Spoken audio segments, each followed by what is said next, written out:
Hello students, welcome to the video lecture on IUPAC rules for naming alkynes. At the end of this video lecture, you will be able to name the alkynes by following the IUPAC rules, and you will be able to draw structure of alkynes from its IUPAC name.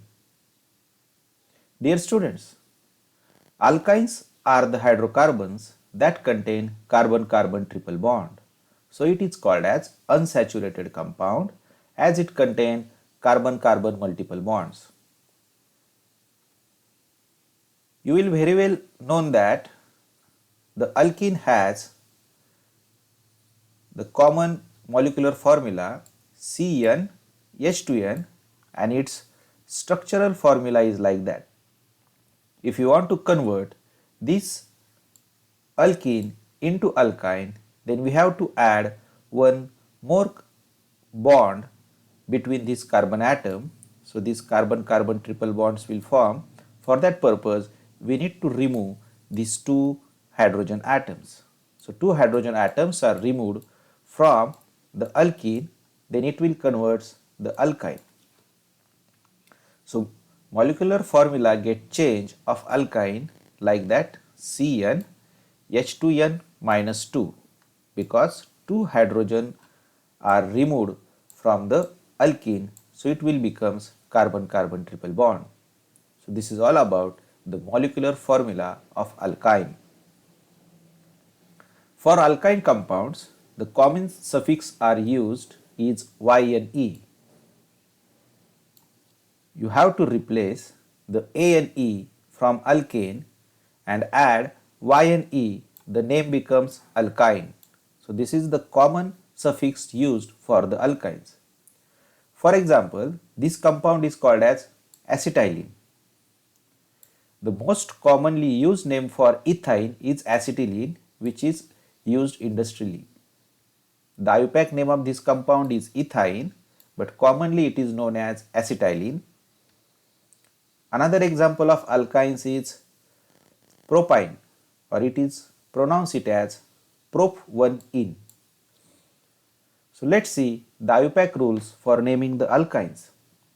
Rule number 1.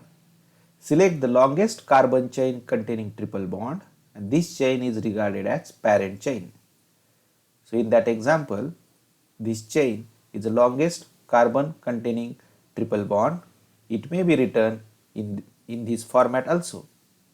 Then rule number 2 is name the longest chain, which is depends upon the number of carbon atom present in that ring.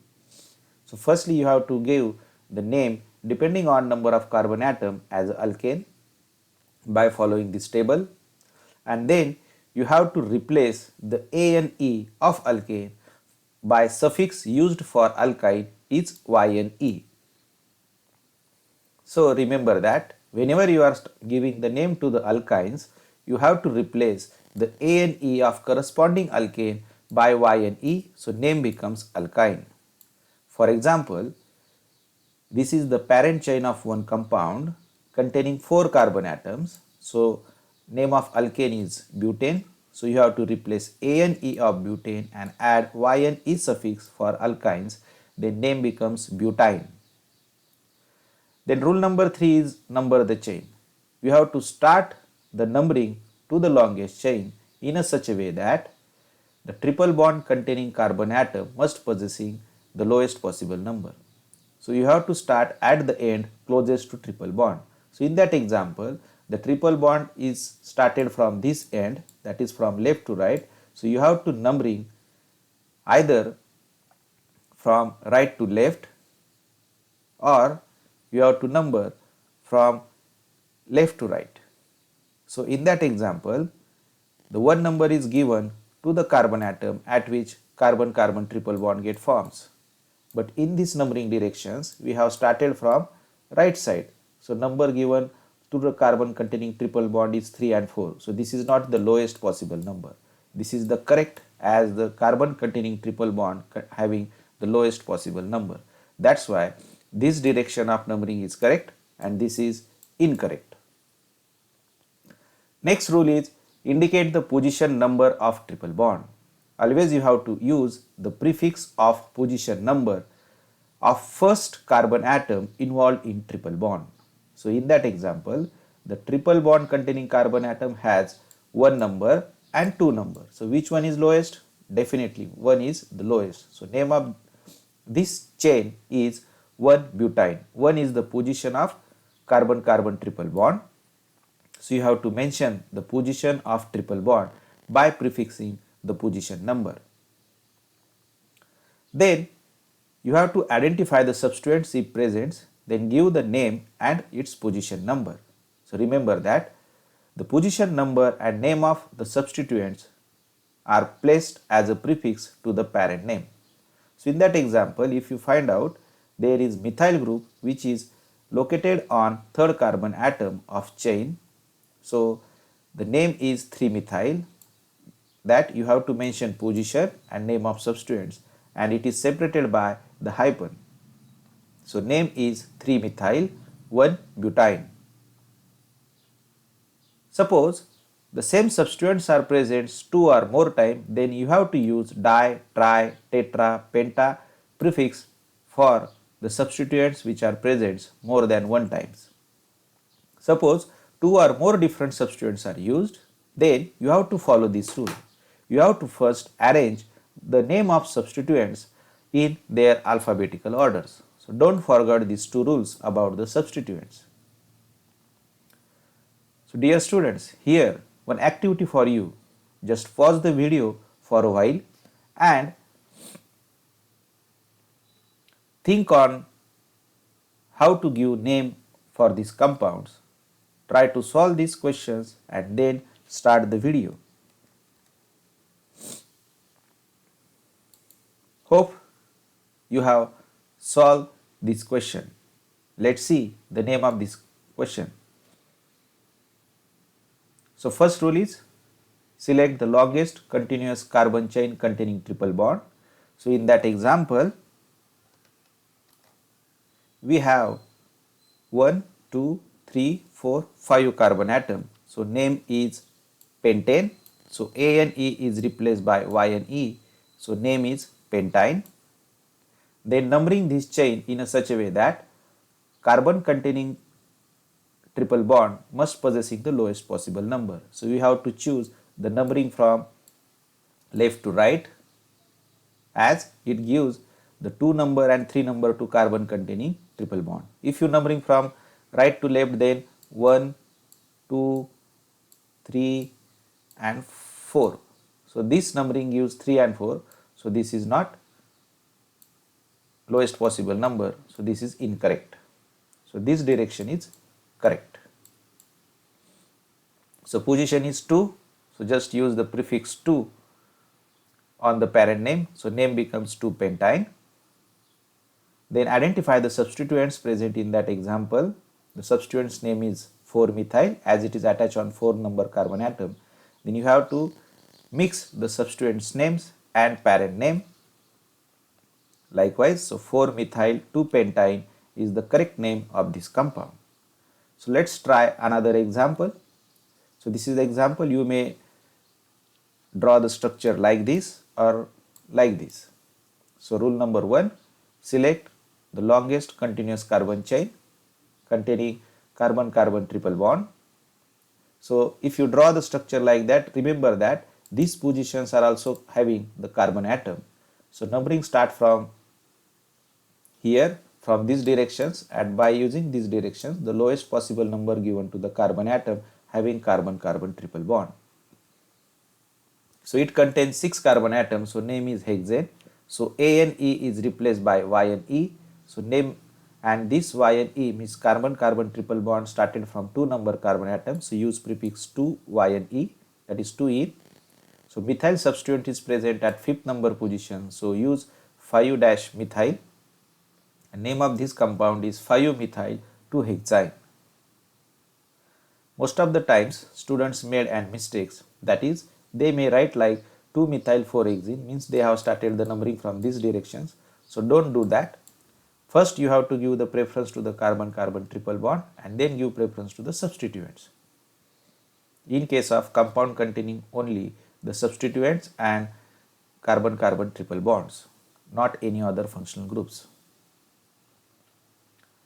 So if sometimes these triple bonds present 2 times or more times, then you have to use di, tri, tetra prefix.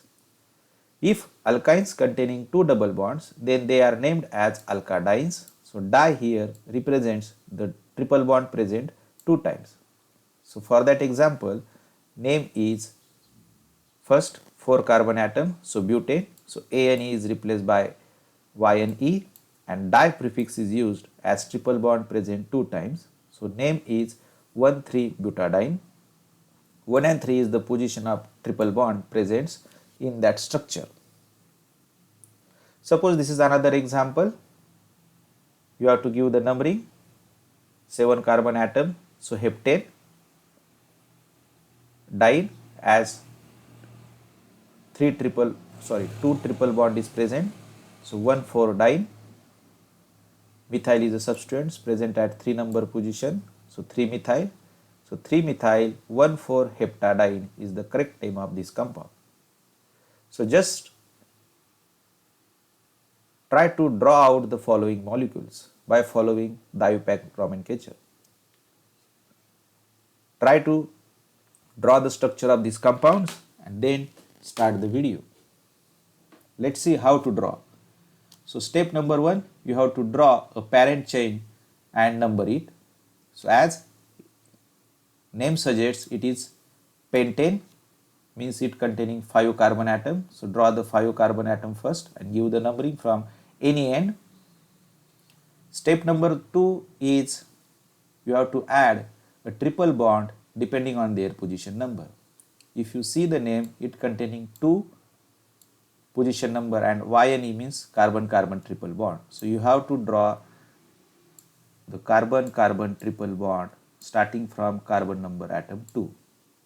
Then you have to follow the step number 3, that is attach the substituents to the parent chain as per their position number. So substituent is 4,4-dimethyl, means at 4 number positions there are 2 methyl groups. So attach 2 methyl group at C4 position like this. Then step number 4, that is you have to supply the hydrogen atom to satisfy the valency of carbon atom. So dear students, always remember that carbon only has 4 bonds to complete its octet. So supply the number of hydrogen atoms required to complete the octet of particular carbon atom like this. So this is the correct structure of 4,4-dimethyl pent-2-ene. So this is the one of the method by which we can write down the position of carbon-carbon triple bond. So let's see why it called as pentane. Because the chain containing 5 carbon atom. Why Y and E suffix are used? Because carbon-carbon triple bond. And where is this 4,4-dimethyl is present? So here is 4,4-dimethyl is present. So remember that while writing the IUPAC name, you have to follow this rule, that is substituents mixed with parent name, then mixed with suffix. So if you follow these 3 steps, your IUPAC name will be correct. So substituents name you have to write down first like this, then followed by the parent name like this, and then you have to add the suffix according to the functional groups or carbon-carbon double bond, triple bond. So if you follow this, your IUPAC nomenclature will be correct. So let's revise the IUPAC rules for naming the alkynes. First rule is select the longest continuous carbon chain containing triple bond. Then rule number 2 is name the longest chain by adding the suffix Y and E. Then you have to give number to the longest chain in such a way that the carbon carrying triple bond must possessing the lowest possible number. Then you have to indicate the position of triple bond. Then try to identify the substituents and mention the position number and name of substituents as a prefix onto the parent name. If sometimes the more than one triple bond is present, then you have to use di, tri, tetra as a prefix. It indicates that the number of triple bond present in your structure. So this is all about the naming of alkynes. Happy learning. Wish you